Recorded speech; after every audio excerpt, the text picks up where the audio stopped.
Okay, I got this 1998 Ford F-250 complaint that it has a no start problem.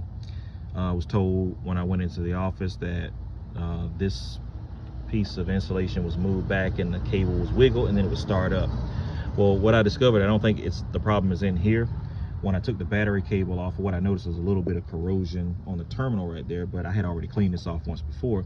So I took it off, and this time I decided to take the terminal off and take a look at it. Clean that out a little bit with a brush, not much. I still got to do some more cleaning, but I noticed this right here. When somebody put this on, they just kind of clamp that in between there, and it's not making good contact. And what a lot of people I think don't know is on a Ford, if this doesn't make good contact, it won't start up. I mean, it has to be super tight. A GM, you can take cables and hold them to the battery and it'll start up. Not so on a Ford. They have to be really tight. Everything has to be spot on. You can have this thing snug, this bolt here in the terminal snug, and it won't start. It'll click every time you think you have a bad starter. Nevertheless, we're going to go ahead and cut this end off and then get this thing put back together and see if we can get it to start.